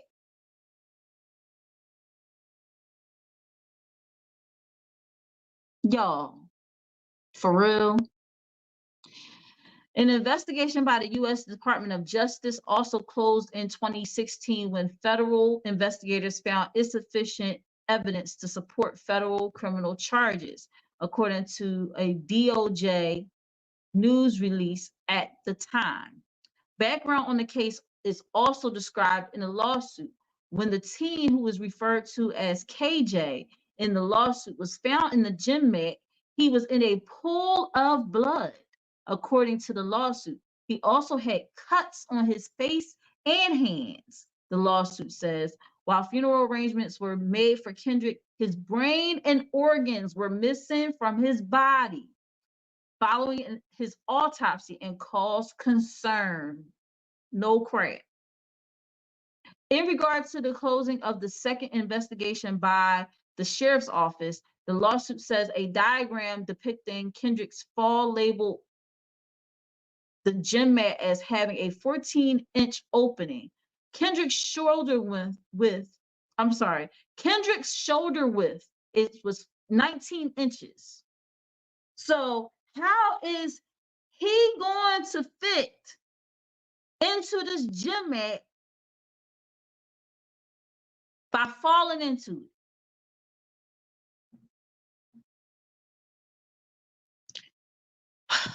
His ability to climb up the gym mat, which was 6 feet tall, to retrieve a tennis shoe was also doubted in the lawsuit. The lawsuit says both agencies invented a fabricated, materially false narrative as part of a cover-up. As a result, Kendrick's parents experienced damage to their public reputation, physical and mental well-being, according to the lawsuit, as well as racial bigotry and harassment. Valdosta is about 70 miles northeast of Tallahassee, Florida. This story bugs me. It really does. To this day, they haven't found his organs. To this day, I think somebody did confess to murdering, unaliving him, and his father, the father of the boy who confessed, said that they said he also assisted in the whole cover-up. So my thing is like, they kind of talked about it, kind of told a little bit of truth about it, but the whole truth hasn't fully come out yet. The full truth hasn't come out yet. And I think it's so incredibly sad that you send your kid to school and he doesn't come home. And to find out, like, it's one thing to be like on his way home from school, something happened, but in the school, and then the cameras was all glitchy and they was like, it's time missing out of the camera and this, that, third. It was like the whole school was trying to cover it up too. It still bugs me to this day. But it leads back to the topic of tonight, which is organ trafficking, Black gold organ harvesting, I'm sorry. Again, it's more of us on the list to receive a transplant. But turn around, is a lot of us being harvested for our organs, and our organs aren't going to us. It's going to wealthy people. Now, could we be part of that whole could we be part of the group with the wealth? It's possible. But my thing is that it's very spooky out here to know that you could not come home to your family, and it could be just simply because somebody said your organs are viable, but your life is not.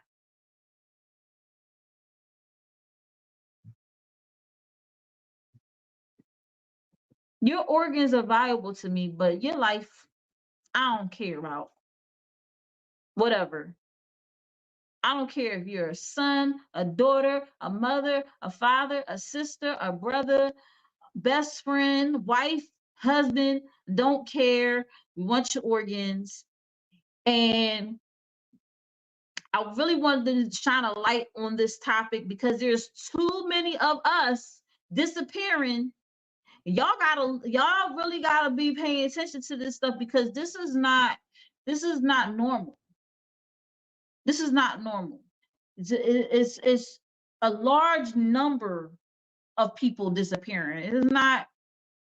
And then also sometimes they be like, oh, well, some of these kids, they was meeting up with these, these this is a case of meeting up with an older person and taking off with them or whatever. Anytime it's like us, they try to come up with so many different narratives as to why we end up disappearing.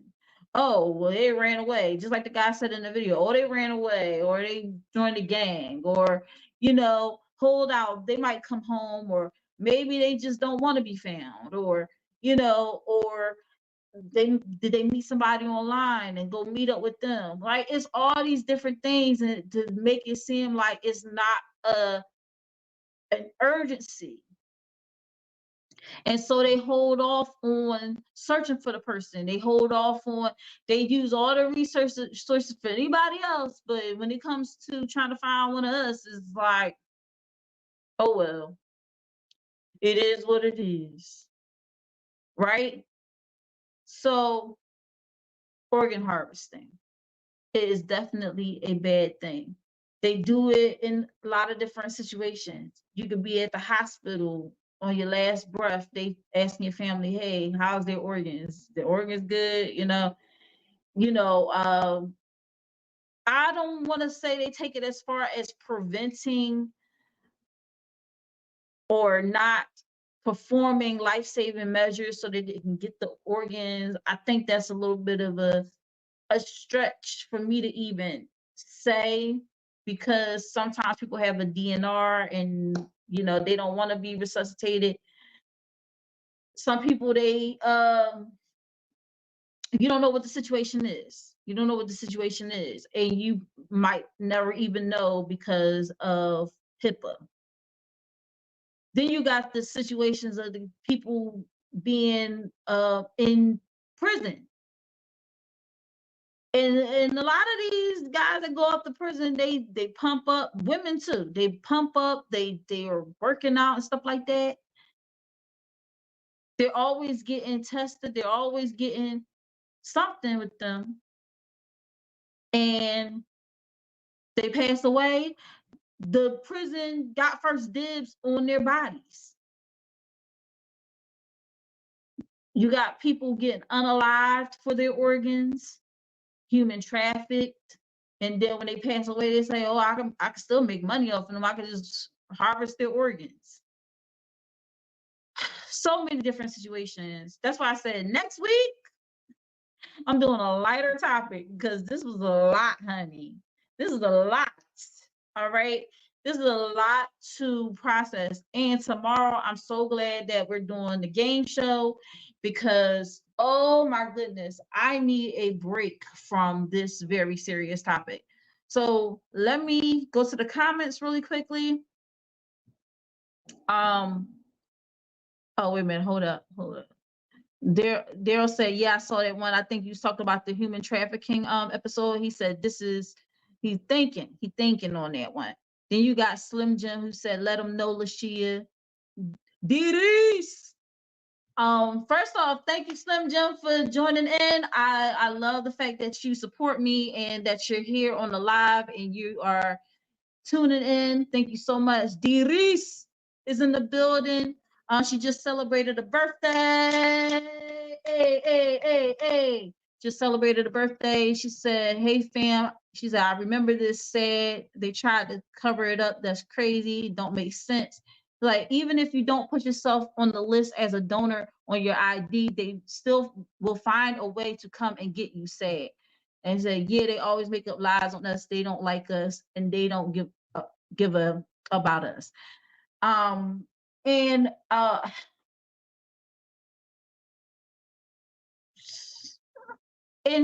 that's so true. It doesn't matter really if you have organ donor on your ID or not, because if they find out one thing about you, that's why I said be very careful about who you share information with. Be careful about the information you share online. You know, I listen, they find out about your blood type. Some people, they have that blood type that everybody want. And so what ends up happening is that people be trying to hunt them down, trying to get them. All right. So just be careful. Just be careful. Stop traveling alone. I know sometimes we can't help it. We gotta get to where we got, we gotta get to where we gotta get to, but don't travel alone. Don't do it. All right. Let me see. Is there anything else I wanted to show you guys before I leave out tonight? I went through all my slides.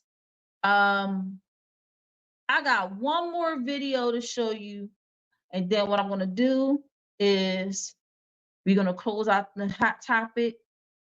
I appreciate all of you who have commented on this issue. Those who have watched me on Instagram, Facebook, Twitch, and YouTube, thank you so much for tuning in tonight, especially if you're still here right now, because I know this is a long one, but I want to make sure I got this information to you guys. But I got one more video, and then we're gonna close out the hot topic, and then that's gonna be it. Or maybe I should just leave it at, you know what, I'm gonna just leave it at this, because I already talked about the hospital situation, and this video was just a young lady talking about how she went to the hospital. Well, okay, never mind, I'll just play it. So yeah, I did not have that surgery. Yeah, I came back home about an hour and a half to 2 hours after being admitted into the hospital, having the IV started, getting ready for the nerve block, and getting ready to have sedation. Yeah, the anesthesiologist came in, and we discovered that my potassium had fallen even lower than a 3, as it was when the female anesthesiologist had called and told me she wasn't going to administer anesthesia if it was lower than a 3. It was lower than a 3.5. She needed it to be up. She had called my general practitioner and told him that I needed potassium, and he had prescribed it for me. I started taking it, but by the time I got the surgery, it was even lower than the 3, so it was a 2.9. However, I didn't hear them say it was a 2.9 when they tested my blood work for it. I was talking to the anesthesiologist in a heated discussion because he told me, when I told him that my general practitioner told me it had to be a 3.5 before I could have this surgery, he told me, then get your general practitioner to come up here and be your anesthesiologist, because I can push potassium in the back.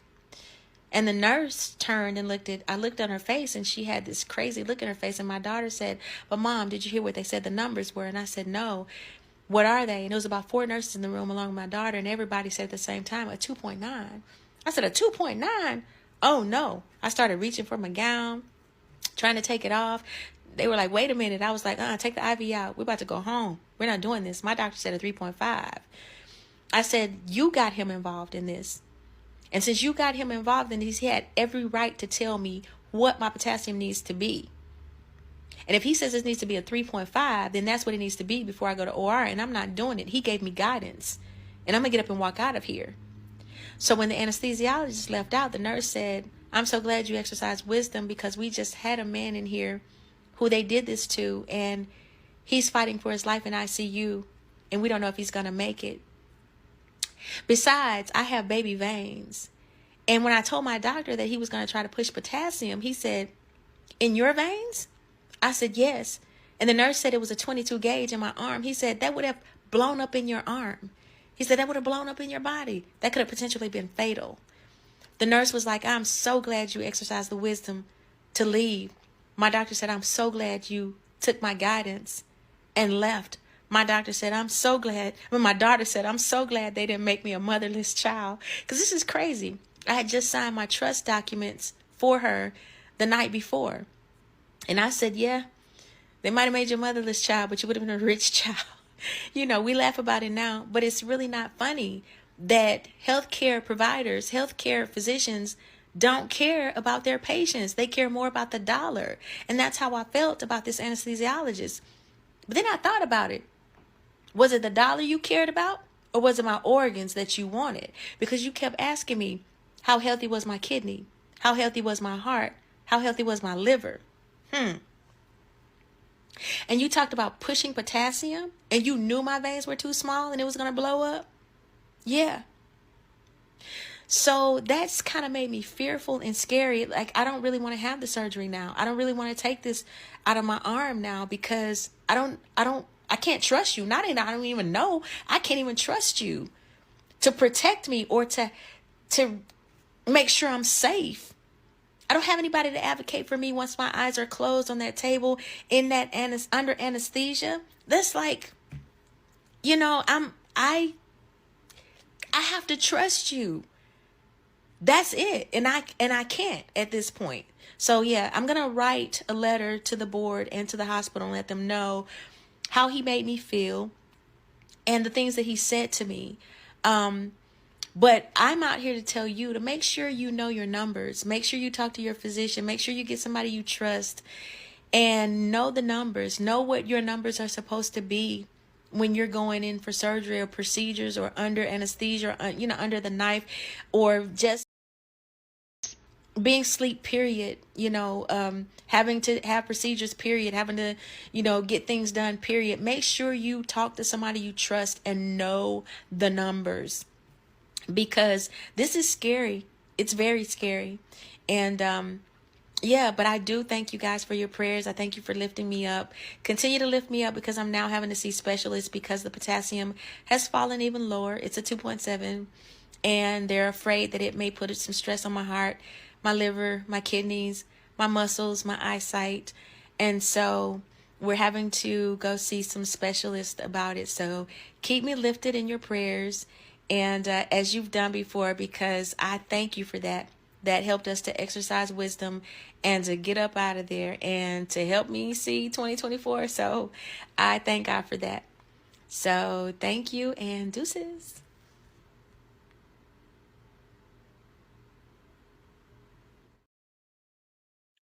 Thank you, Miss Rhonda, for that story. I have to do a follow-up with her to see if she eventually went through with everything, but her story was just so compelling. I was like, I have to let her tell her own story. I wasn't going to take that away from her.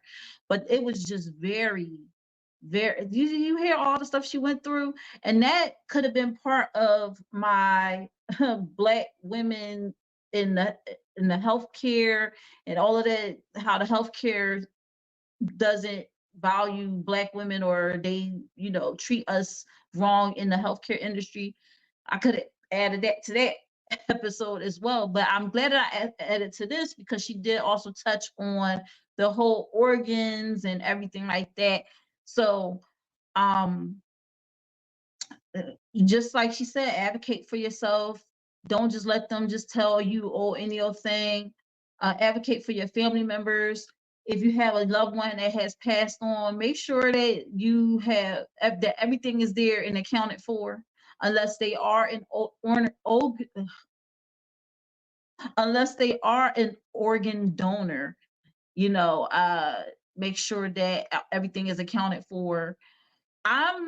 So this whole thing is not to prevent people from donating their organs or to keep them from being on the donor list. If that's what you want to do, that is what you want to do. If you are a giving person and you want in your death to give life to someone, I don't want to impede that. Okay. I want you to do that if that's what you feel you want to do in your heart. Okay. I have a problem with people taking people's organs again without their consent, and doing it in such a brash manner that it leaves their family members feeling like, what the heck is going on? Okay. I don't like that aspect of it. But here are my final thoughts on the whole thing. Just to reiterate, organ harvesting has a negative connotation, because it is. You know, it's the harvesting of organs.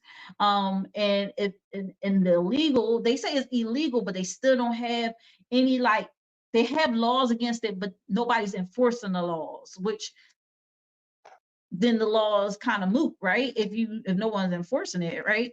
So my thing is, be safe. Don't travel alone. Make sure that all your paperwork is in order. If you have talk about it with your family, about a DNR, about, you know, palliative care. You want I think that's how you pronounce it. Talk about that with your families. Don't let that be a conversation that goes swept under the rug until it actually happens, because this is not a cross the bridge when we get to it type of thing. You want to have that conversation with your families. What do you want them to do with your body? Do you want a DNR? Do you want do you not want a DNR? Do you want your organs donated? Do you want, like, it's like, you should talk about those things, because we are stressed enough. And I know Daryl's been watching, and you know, we were in the business of making sure people's income was protected, and we always focus on what our goal was to make sure that people had all their end of life business taken care of. Okay, have the foundation of income protection. Also, make sure you have a will. Make sure that, but you also want to have those conversations about what you want them to do with your body, what you want them to do. Like, one lady said she wanted her body donated to science. She had it in her will. Please donate my body to science. I want people to, you know, you had other people that said, do not do anything with my body. Don't give my organs to nobody else. You know, put that in there so people can know. Okay, let people know what you want done with your body, because people are already in shock because you are gone.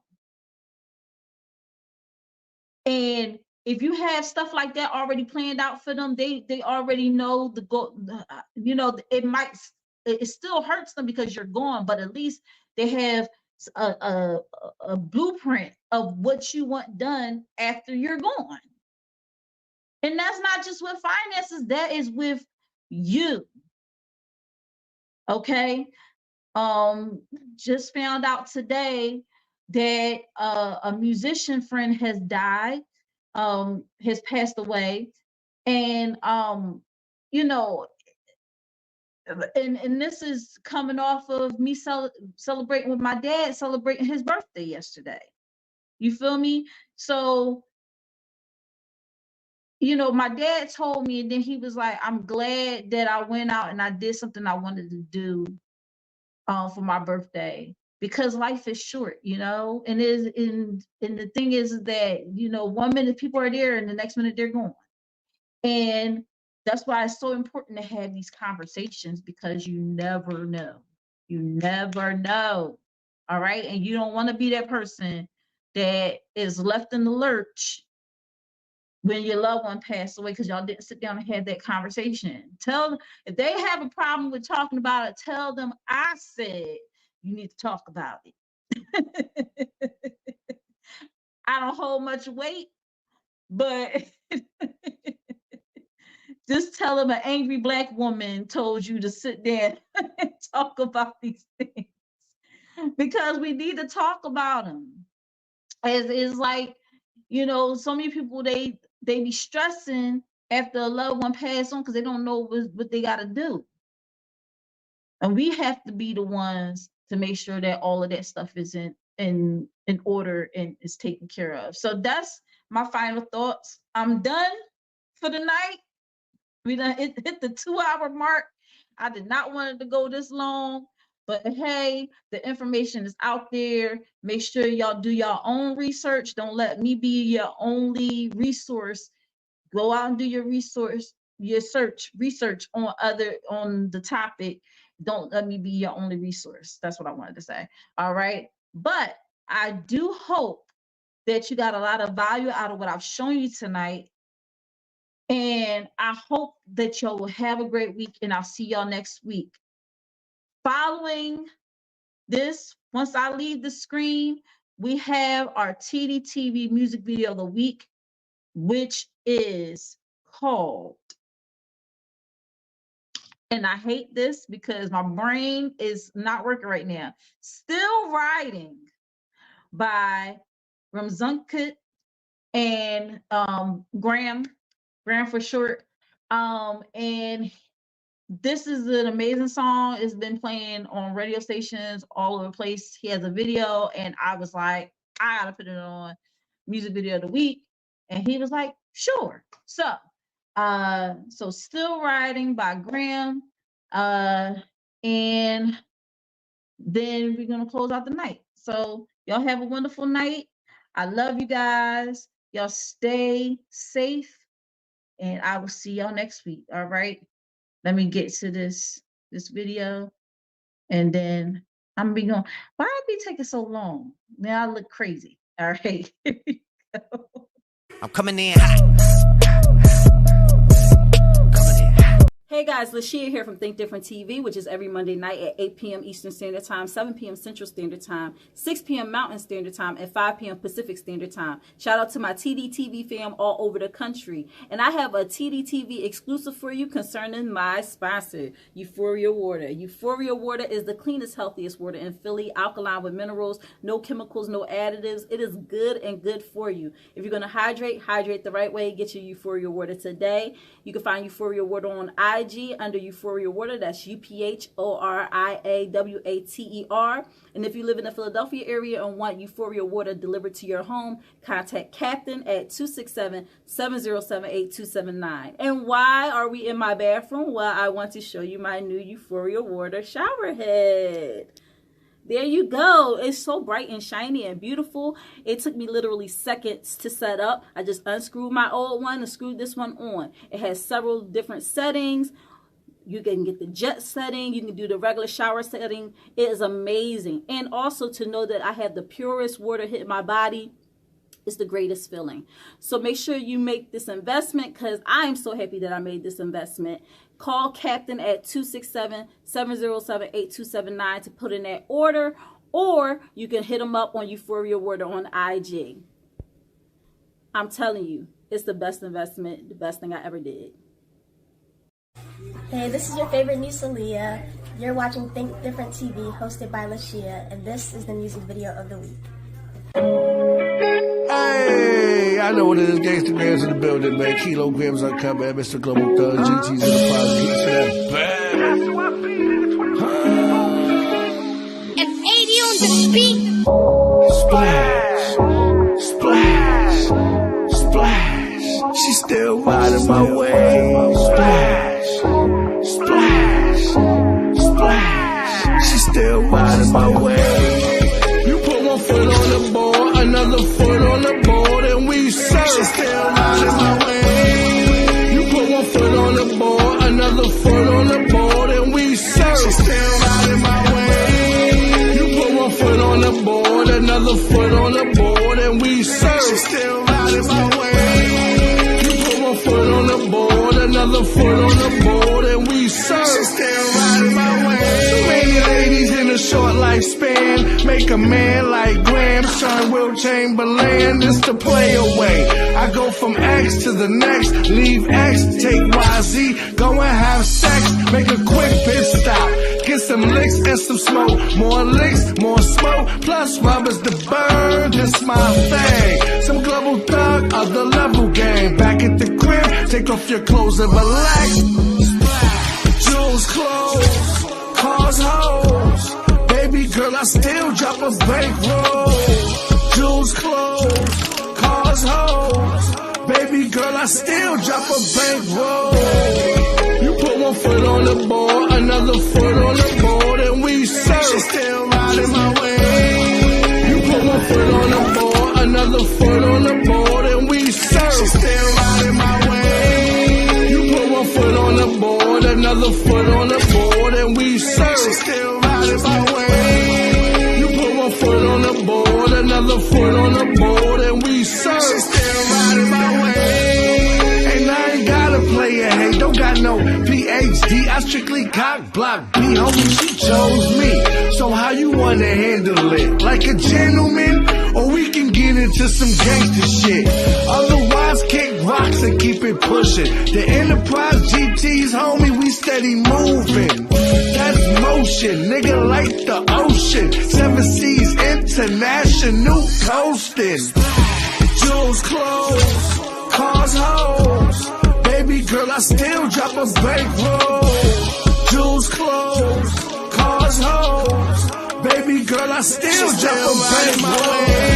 Splash, splash, splash. She still riding my way. Splash, splash, splash. She still riding my way. Splash, splash, splash. She still riding my way.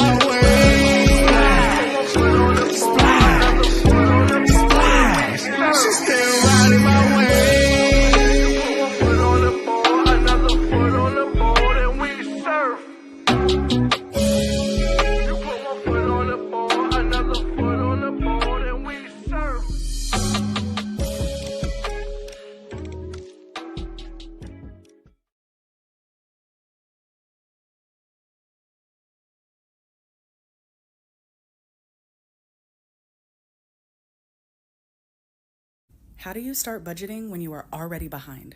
Number one, you need to sit down and you need to compile all of your numbers. Okay, I'm talking bills, debts, balances, due dates, minimum payments, every single piece of information about your current situation and your accounts. You need to sit down and compile all that info. Next, you need to look at your total income versus your expense amount. So all of these numbers added together is your expense amount. Is your income above or below that? If it is below that, you need to bring in more income and you need to try to reduce these expenses. Number three, reducing expenses. Call and ask for discounts on some of your bills. You can do this with your car insurance, your phone bill, your cable, your internet, etc. Number four, if you are late on any bills, you're behind, you need to call those companies and set up payment plans. A lot of times they will work with you if they know that you're trying and they know that you're at least going to pay something. Now that you've done all that, you need to sit down and create a monthly overview budget with this new information. Number six, all your extra money right now needs to go towards getting caught up. Once you are caught up, you can go back and start saving or doing other things. Your priorities right now need to be number one, getting caught up. Number two, going back and saving a safety net, at least $1,000, so that you can then go into your debt payoff and start paying off those debts. I go drink water and mind my business. Drink water and mind my business. I go drink water and mind my business. Drink water and mind my business. What? You mean to tell me Think Different TV has their own merch website? I just don't believe it. What? They have hoodies, mugs, toddler tees, kid classic pullovers, bucket hats, stainless steel water bottles, woman comfort tees, crew socks, kids premium tees, baby onesies, even a premium cotton t-shirt for men. And what is that? You can use the code EARLYBIRD to get 5% off of your order. And if you have Afterpay, you can split the payments. Oh my gosh, like this is just unbelievable. What colors do we have? Ooh. Fancy. That's nice. It's a massage therapist versus a music producer on this episode of Think Different TV's Player Pass. Will the massage therapist have to face the music, or will the music producer talk to the hand? Find out Tuesday night at 9 p.m. Eastern Standard Time on the Think Different TV YouTube channel. Imagine a high-stakes trivia game show where contestants face off in intense battles of wit, strategy, and nerve. Every decision matters. You can take a chance on yourself or your competitor with the ultimate goal to come out on top and win the grand prize. It's not just about knowledge, it's about strategy, guts, and the thrill of uncertainty. Our enigmatic host, Bubbles, guides contestants through the ultimate trivia showdown. This is Think Different TV's Player Pass. Are you ready to pop? Catch Think Different TV's Player Pass every Tuesday night at 9 p.m. Eastern Standard Time on the Think Different TV YouTube channel. Enjoying the show? Big fan of trivia game shows? Would you like to be a contestant on Tdtv's Pop? We'd love to have you. Contact us at 267-225-1824 or email LaShia.